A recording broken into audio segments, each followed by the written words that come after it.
that they're going to go underwater. So I'd like to see that, a healthy environment, something addressed there, get BES involved and put pressure on the state to come up with a resolve for Johnson Creek flooding. Thank you. If I could just mention, I recently took a tour of that entire site with Representative Reardon, who has been a tireless advocate for that program. And so he would be is talking about allies. This is something that Representative Reardon has prioritized, and it's something that we have put money into in past budget cycles, including just last year's. And I agree with you, there's a bigger and better vision for the community there, and it also will require us to advocate not only for state dollars, but we'll also have to advocate for federal funding to help support some of those issues around flooding. But I want you to know that that is a priority for us. It's very important for us. Thank you. Thank you, sir. 443.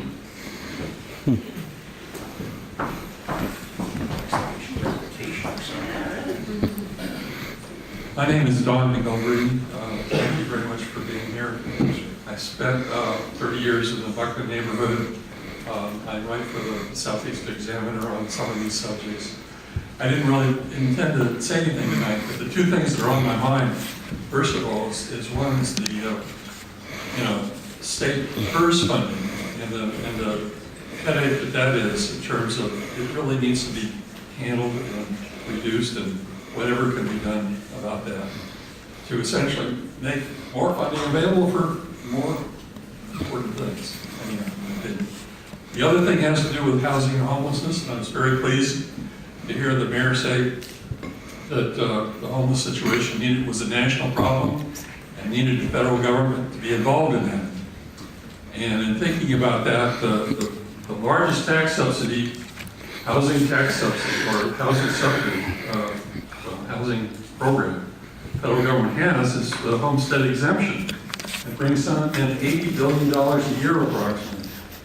They could rework that so that you could get $20 billion to essentially each year to spread across the United States to all the cities that are impacted by homelessness.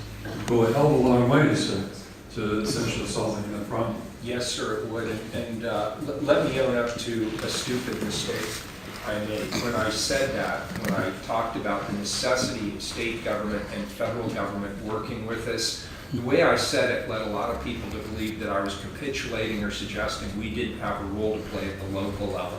And that was my stupidity, that's on me. But that wasn't my point. My point is we will aggressively use the tools and the resources we have at the local level, but we do need the federal government to acknowledge their role. The federal support for low-income and workforce housing has deteriorated by 85% since the 1980s, meaning local jurisdictions and state governments have to pick up the slack. That was my point. I appreciate you acknowledging that. Thank you. 457.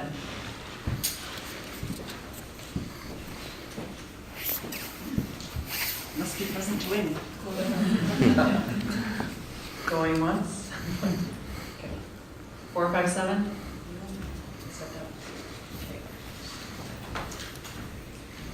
456.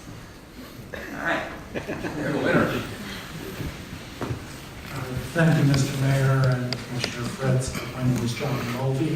I left a letter for both of you, so I won't belabor what's in there, but I will mention many people around Oregon have worked for many, many years to try to get more protections in the law for renters in the state, and I know that you are sympathetic to that effort.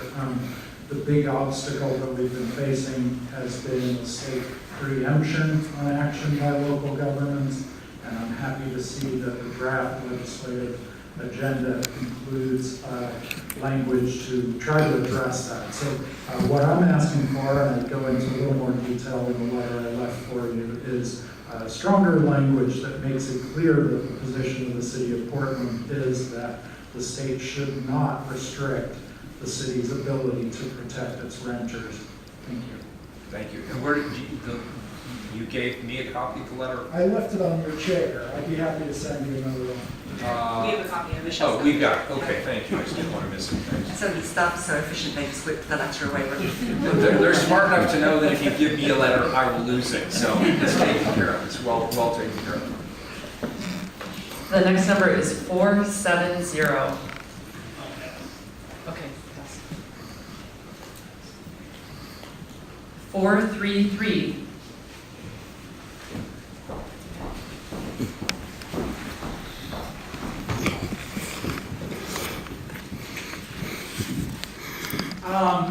My name is Benjamin Kernfeld, and I live in the Monongahela neighborhood, and the vice chair of Monongahela initially.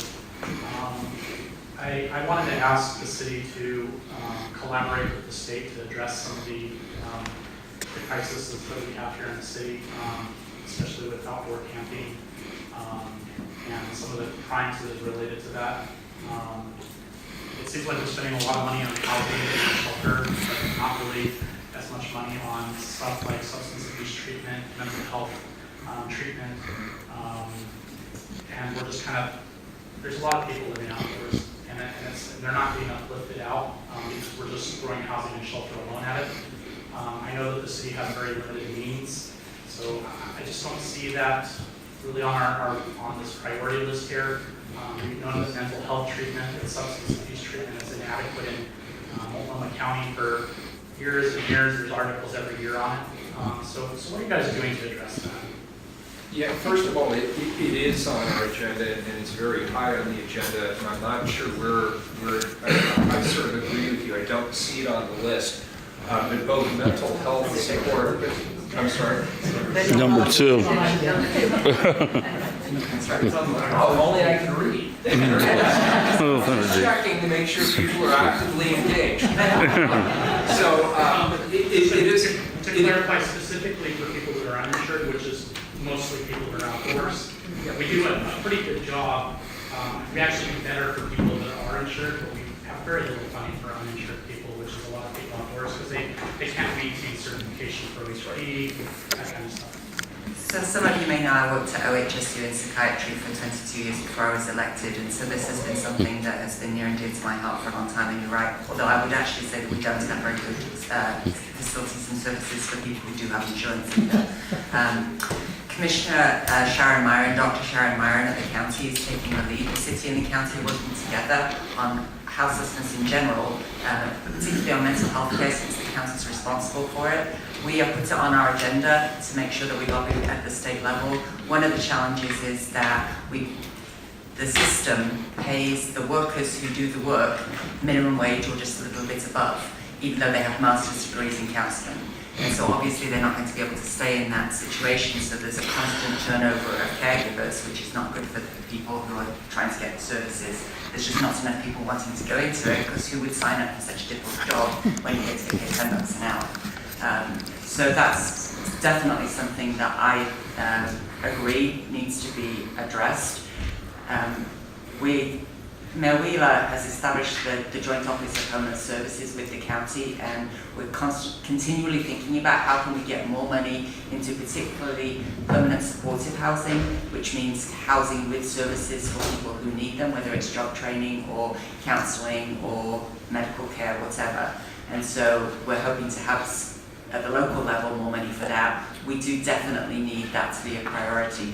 I sit on the League of Cities board for the city, appointed by Mayor Wheeler, and just like housing has suddenly become something that all 3 counties passed the housing bond because all 3 counties recognize we've got a problem.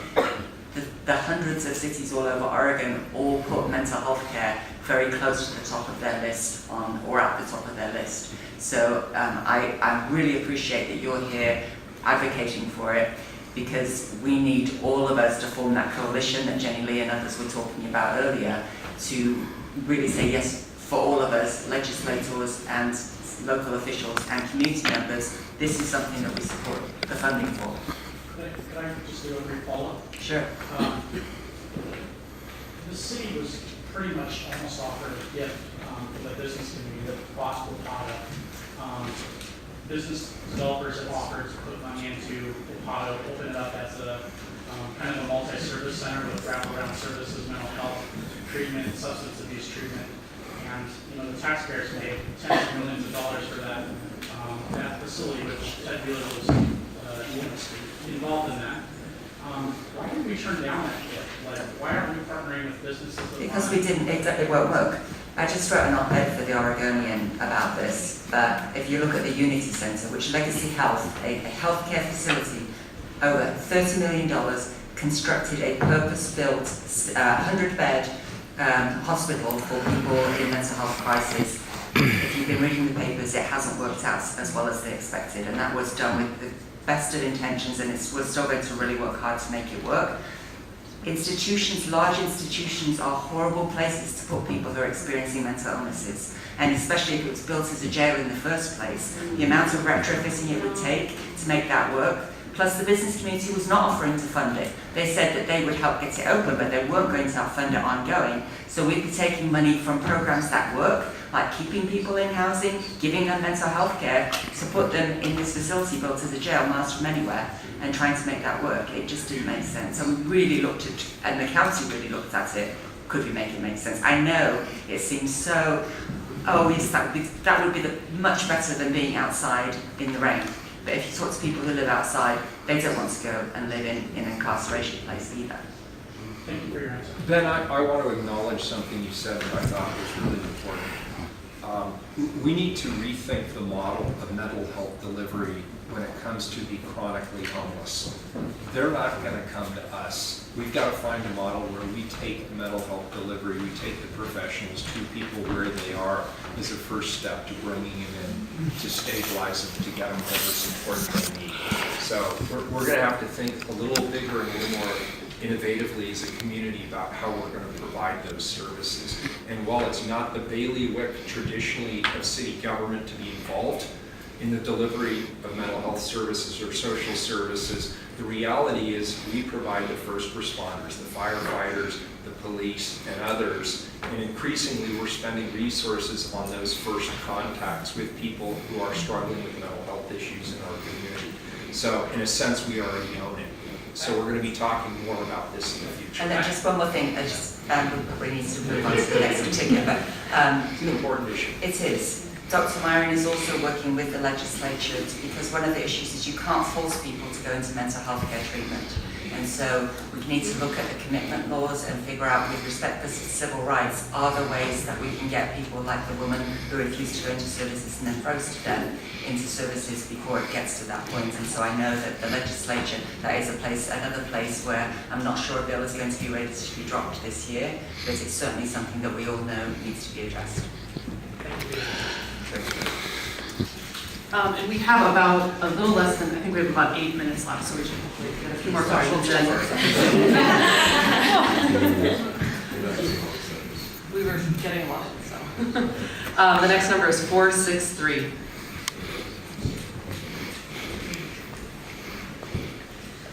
You're all so honest. Anybody could just say that was mine.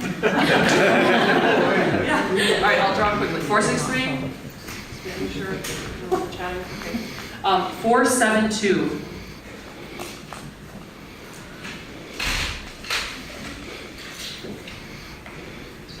Let's try 444. Well, thank you. That was 8 minutes. Did we run out of snacks in the back? 445.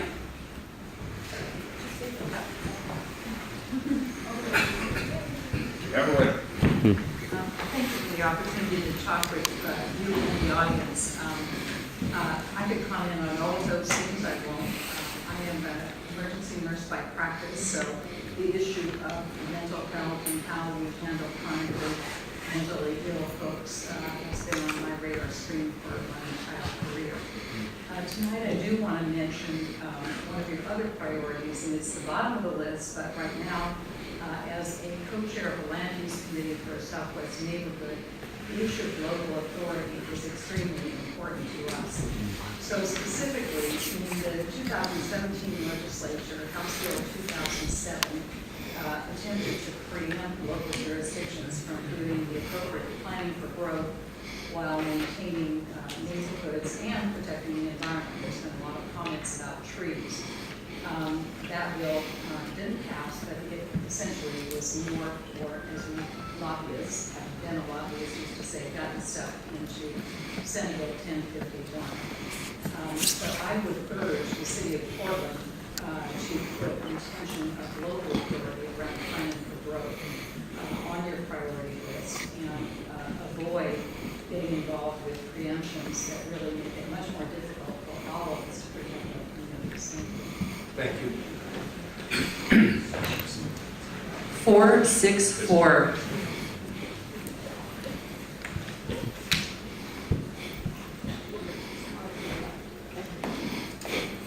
446.